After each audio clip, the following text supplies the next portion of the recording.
that we were standing right there in a completely empty room, without power, in the dark, and in the heat, and broadcasting over Facebook. But I'm happy to say that the power's on, the water's on, the office is painted,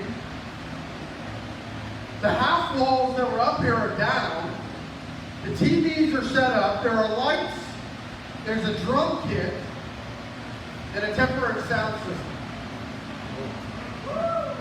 Amen, yeah. In just 1 week, we are over 50% of the way done, and it's all due to the efforts and hard work of the people of our church.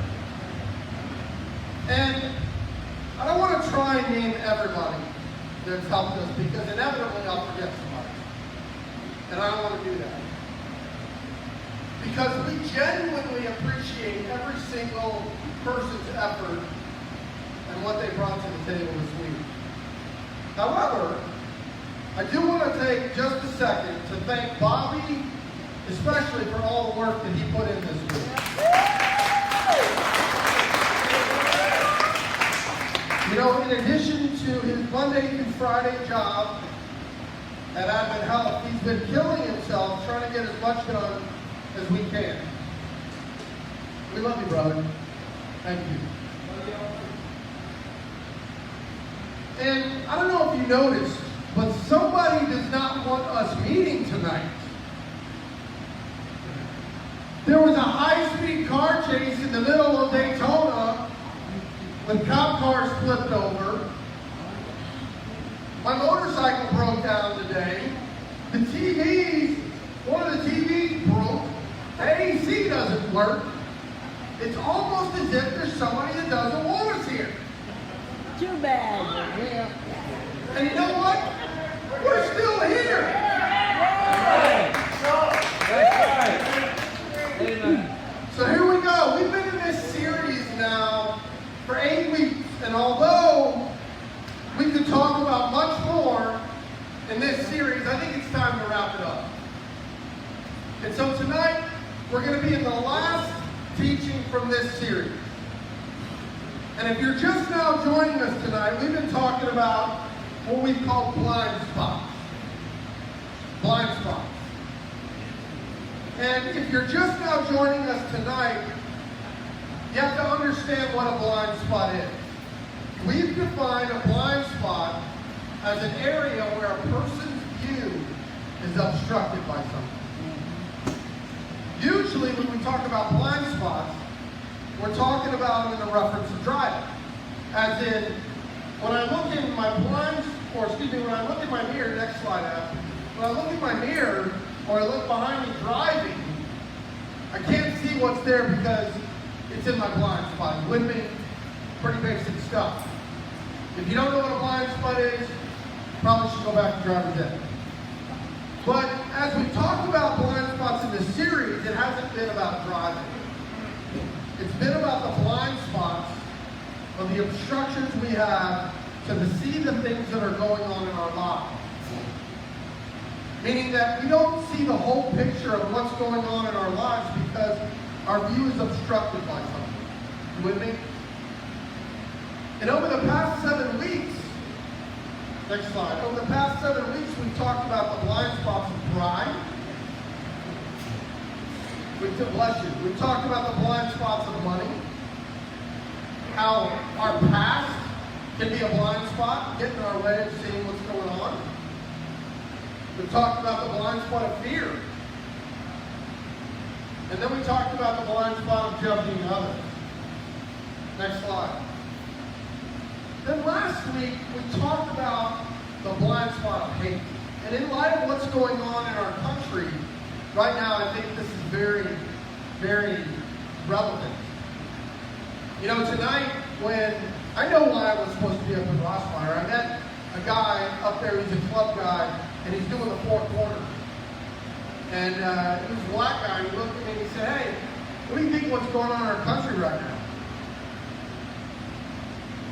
And we sat there and we had an intelligent, rational, and very eye-opening conversation about what's going on in America right now. And you know what we found out? We have a lot in common. He was a veteran. He was in a white club. He was a believer. And for some reason, we bought into the idea that if we don't agree with you about everything, then we have to hate you. And folks, it's a lie from the pits of hell. That's right. It's a lie. Right. All right? Right. So that was last week. But tonight, we're going to close out our series with what might just be the source of all the other blind spots. A blind spot that is so apparent in our society that once we recognize it, it's hard for us to believe that we missed it. And as we did with the other lessons of our whole series, we're going to open up with a story. Thank you. So when I got out of the military in 2004, next slide, it really wasn't a happy time. As some of you know, I medically retired from the military for anxiety disorder. And that wasn't my plan. My plan was to be a colonel. I came in, no stripes, enlisted at the age of 17.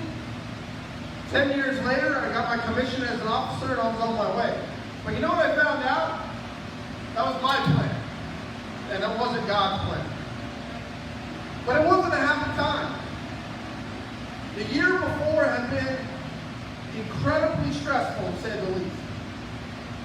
I'd been struggling with my medical issues, and Penny and I had to leave our church and all our friends. And we were beginning a new life in upstate New York. Yeah. One person. See, that's how all right? That's how much everybody loves upstate New York. I'm kidding, I love it. But we didn't know anybody but family. And we were going to go up near Rochester and live with her family until we got back on our feet. I had to get a job. We had to find out where we were going to live. And I had lost my career. Penny and Sabrina had already gone up to New York. And I decided to stay back in Abilene to take care of the details of our move. Because we had to have everything packed and shipped across the country. The movers had already come and packed all our boxes, and I had done what we call out processing. You military people will know what that is. I had done all my out processing. I remember that things really didn't even seem real. I mean, I was kind of going through the motions like it wasn't even happening. I hadn't planned on getting out. And I had been in the military for 12 and a half years at that point, and it was all I knew. Our future was completely uncertain, and both of us were more than a little anxious. We'll just put it that way. I had bought this little camper. Penny's probably laughing right now. So that we could move the rest of our stuff and travel up to where we were going in New York. You should have seen this thing, you guys. It was horrible. It was a 1960 Shasta. You guys know what those are? And I painted it with a paintbrush instead of a spray can. So you could see the lines in the paint. I was rocking it, baby. It was 13 foot long, and I had done just enough work on it to where it wouldn't fall apart when I was driving down the road. But pulling it up to New York, I still looked like some crazy hippie that refused to conform to society. That's all it was to it. So like I said, the girls were up in New York and I was home alone, worried about our new life. And so I came up with a great idea. I would go to the local animal shelter and look at the dogs. Right? See? Fantastic idea. So I hopped in my truck and I drove over to the animal shelter. I was excited. Here I was all bored and I'm going to find find something to do. Next slide. Now, I don't remember much about the visit, other than I fell in love with this dog that they had there. Absolutely fell in love with him. He was a German short-haired pointer. Look them up. They're cool dogs. All right. And I remember his name. It was Luke. His name was Luke. He already had a name. And I remember thinking how great it would be for me to have this hunting dog that I could take up to the mountains of upstate New York. Right? Right. So I pulled out my flip phone. And I called Penny to tell her that I was going to adopt this dog. And when I got her on the phone, she didn't seem to realize how great my idea was. Okay? I thought maybe it was because she didn't see Luke, and she just didn't realize how cool he was. So I tried to explain to her how I could get Luke, and he would keep me company on my long trips to New York. He could watch over me and keep me safe while I traveled those dangerous interstates. Right? But even with all my rationales, she just didn't agree. And she thought we really shouldn't get a dog. After all, the trip was only 2 days. And she didn't see how I just needed this dog to pack up the stuff and travel. But I knew God wanted me to have this dog because he had a Christian name. His name was Luke. God wanted me to have that dog. That's right. And can you believe she told me it was a bad idea? How selfish. But then she lovingly reminded me that I didn't have a job, that we didn't have a place to live, and that we were going to be staying with our family. And so getting an unknown dog from a shelter wasn't the best idea. You know, and I heard what she was saying, but I couldn't understand why she wasn't excited about this idea as I was. I needed to have Luke. Next slide. Something you may not know about me is that my favorite book in history is Where the Red Fern Grows. Anybody read it? Yeah, no, if you haven't, read it. It's a great book. It's this idealistic story, okay, about this boy who lives in the mountains with his family and his 2 red-bowed cooners. And he hunts and he makes money for his family, right? It's a great book. And what I tried to explain to Penny was how, when I got Luke up to New York and I trained him to hunt, and since we didn't have a lot of money, maybe we could even supplement our food supply with hunting. And it was at that moment that I realized my justification was getting pretty weak. And I was stooping to new lows to support this idea. And can you believe that even with my rock-solid argument of having an endless supply of wild bird meat, Penny somehow stuck to her guns and stood firm on the idea that getting a dog right then was not good for anyone. And so, with pain in my heart, I took one last look at Luke, got in my truck, and drove back to the house. And I pouted and sulked for 2 or 3 days. And you know, looking back, I thank God that Penny stood her ground because it was really a stupid idea. And I'm sure most of you during the course of this story is going, of course that's a stupid idea. But I wanted the dog. And I'm glad that she was at least thinking straight. But let me tell you what the problem was. You see, the problem was that I was depressed and I wanted a companion.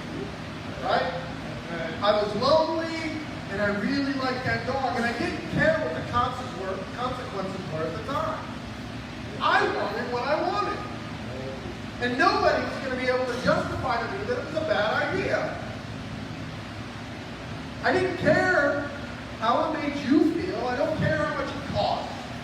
I don't care how inconvenient it is or how it's going to be a problem for other people. Give me what I want. Amen? Amen. You guys know what I'm talking about, right? Me, Pastor Amen? You guys remember Willy Wonka at the Chocolate Factory? Yeah. Yeah. Oh, yeah. The good one, not the weird one with Johnny Depp. Good job. All right, but the good one. The other weird. Next slide. There was this little rich girl, right? Anybody remember her name? Veruca Salt. Amen. You get absolutely nothing, but good job. That's who I was at the time, you guys. I was Veruca Salt. And we act like her sometimes when we want something, don't we? And so many of you have been thinking about, during the course of the story, what our blind spot is about tonight. And it's about selfishness. Got really quiet when I said that. Next slide. Some other words to describe selfishness are egotism. That's the preppy word. Self-centeredness. How about this one? This is a big word. Narcissism. That's right. Yeah, I pulled out my thesaurus this morning. Self-seeking, greedy, self-absorbed. It's defined commonly as someone who is concerned primarily with their own interests, benefits, welfare, regardless of other people. Characterized by manifesting concern or care only for oneself. There's nothing like the dictionary to make you feel like a loser, right?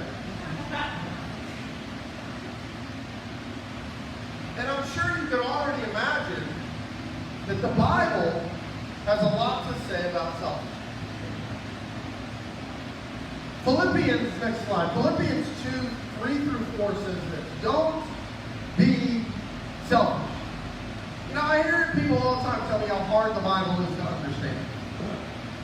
It's hard to understand. Don't be selfish. Good point. Pretty clear. Pretty clear. Don't try to impress others. Be humble.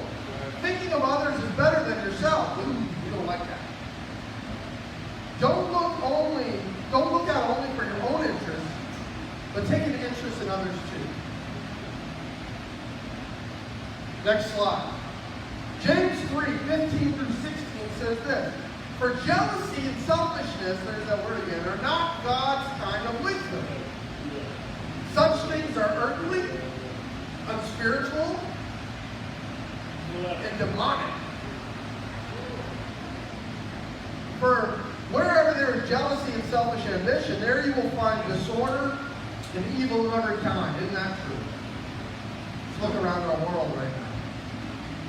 Romans 2:8 says this, next slide, but he will pour out his anger and wrath on those who live for themselves, who refuse to obey the truth and instead live lives of wickedness.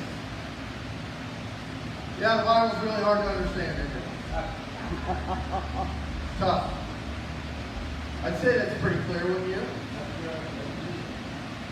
But the problem with this is, here, listen to me guys, the problem with this is, it's part of our DNA. It's natural for us to desire what we want, or what we think is best for us. Next slide. You don't have to teach a baby to be selfish. Babies don't care what you're doing. They want their needs met. And they will cry and scream and yell until you meet them. You never see a baby lying in its crib going, you know, Mom and Dad look pretty tired when we went to bed. I'm hungry, but I'll let them sleep for a while. Right? And then after they get some rest, then I'll wake them up we cry. No. No, a baby says, I'm hungry, feed me now. Amen? Amen. That's right. And I will cry and scream and throw a fit until you give me food. And many of us do the same thing. We call it being hangry. Anybody? Hangry, we're hangry. No, you're a jerk. Right? And I'm not saying that hunger doesn't affect us, it does. Alright? But the truth is, we react that way because that's what's natural. We're built that way. Being selfish is natural. But being a Christian and following Christ is not about living in a natural way.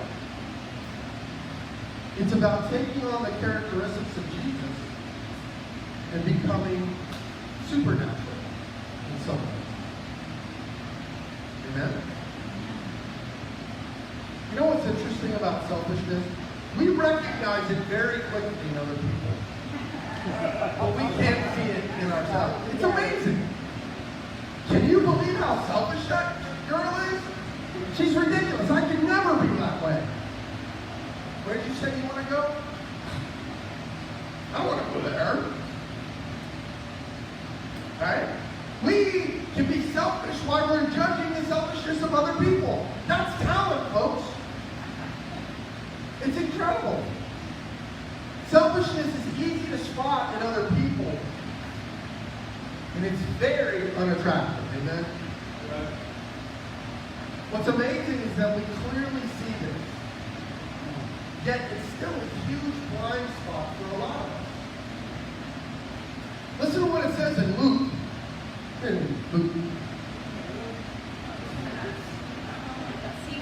you see Luke? Penny, did you see Luke? Just curious. Luke 9:23 says, Then he said to the crowd, if any of you wants to be my follower, you must give up your own way. Oh, that sucks. Take up your cross daily and follow me.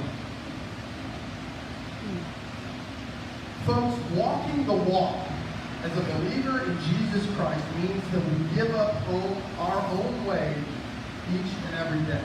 Amen. That's what it says. That's not me. That's right. And that's hard to do. Listen to what it says in 2 Corinthians 5. 2 Corinthians 5:15 says this, He died for everyone, so that those who receive his new life will no longer live for themselves. Instead, they will live for Christ who died and was raised for them.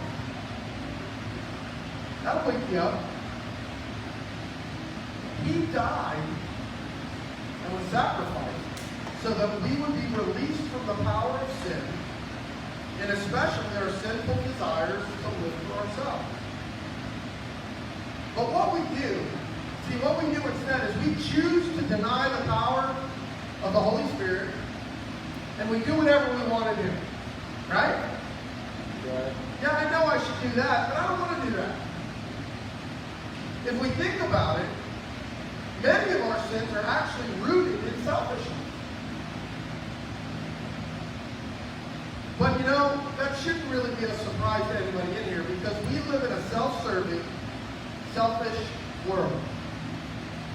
And the people who want our money want to encourage selfishness. And if you don't believe me, I want you to just listen to some of these advertisements.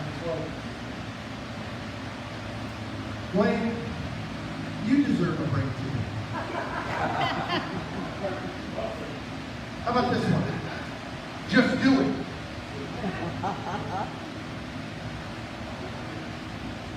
Marcus, have it your way. Have it your way. This isn't new, folks. This has been going on for years. We just don't see it. Here's some oldies but goodies. You ready? Come on to the happiest place on earth. Right? How much money we spend at Disney, y'all? It makes me so happy. Okay. For the older crowd, Calgon, take me away. Woo! There we go, right? And one that should resonate with all of us is, I want my MTV. Yes. Right? Folks, these are slogans, but it speaks volumes to what the media understands about us. We are selfish. We want